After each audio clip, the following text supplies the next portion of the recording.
Mesdames et messieurs, soyez salués où que vous soyez, partout à travers les quatre coins du globe.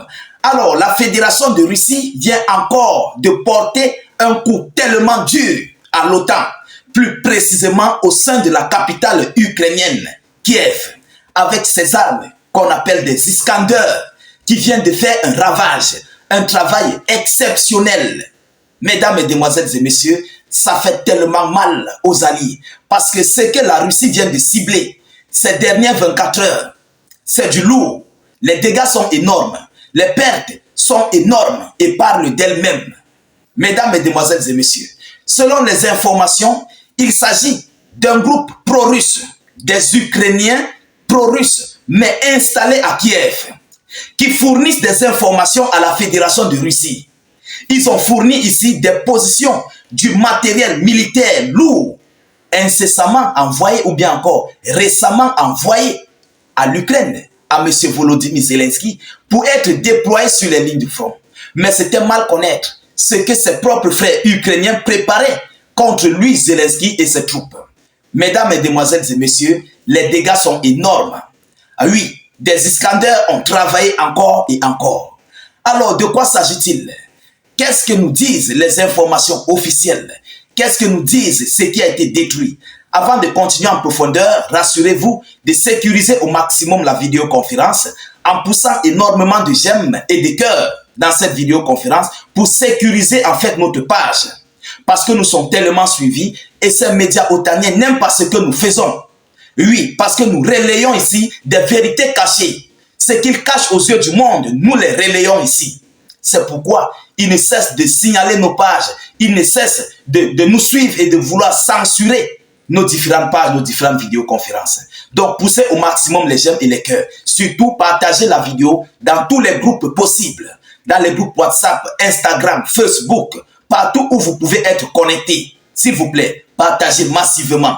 Vous comprenez? N'oubliez pas d'écrire notre slogan en commentaire. Vive la paix dans le monde. Vive la paix dans le monde. Vive l'Afrique libre. De quoi s'agit-il? Observez en image. C'est ce valeureux matériel militaire de l'OTAN qui coûte des milliards, je dis des milliards de francs CFA, des millions de dollars, qui vient d'être détruit complètement par la Fédération de Russie. Mais où était situé ce matériel? Où était situé?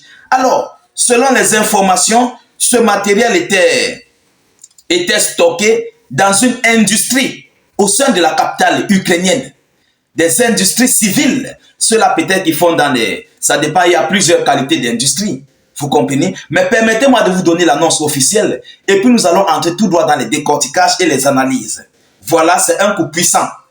Coup puissant porté aux entrepôts contenant du matériel de l'OTAN dans la région de Kiev.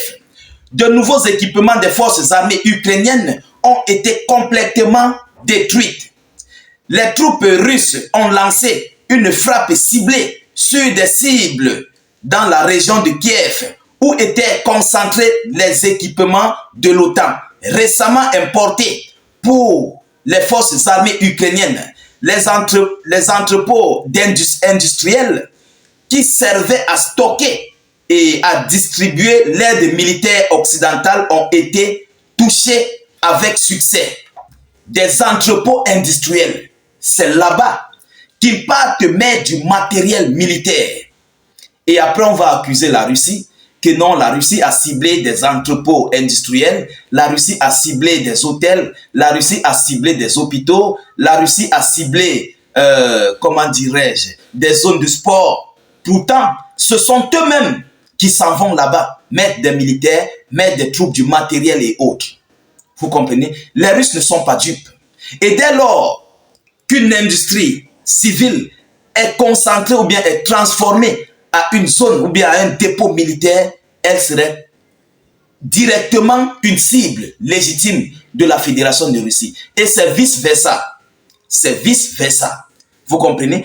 Alors, les forces pro-russes opérant sous terre ont confirmé à RIA Novosti que l'entrepôt contenait des véhicules blindés et des armes qui devaient être envoyées au front. Cette frappe fait partie d'une stratégie visant à détruire les chaînes d'approvisionnement de l'ennemi et de priver les forces armées ukrainiennes du soutien des armes occidentales. Voilà ce que nous rapportent les forces pro-russes ou bien encore les observateurs. Vous comprenez? C'est ce qui nous rapporte. Vu ce qui s'est passé sur le front, ce sont eux qui sont là-bas. Ils filment, ils captent tout, ils observent, ils envoient des informations et la Russie fait le travail. Mesdames, Mesdemoiselles et Messieurs, les Otaniens sont dépassés. Les Otaniens sont débordés. Parce que ce matériel n'a encore rien fait. C'est un matériel neuf. Comme vous-même, vous pouvez le constater là en image. Ce sont des chars. Oui, qui n'ont pas été détruits sur les lignes du front, mais qui ont été détruits dans leur propre entrepôt. On ne connaît pas si c'est dans le sous-sol. On ne connaît pas si c'est à l'air libre. Mais évidemment, ça doit être à l'air libre. Parce que c'est dans une industrie. Vous comprenez, c'est dans un entrepôt industriel. Alors, selon ce qui vient de se passer, Volodymyr Zelensky continue de vouloir faire aussi des représailles à la Fédération de Russie. Mais à quoi vont porter ces représailles?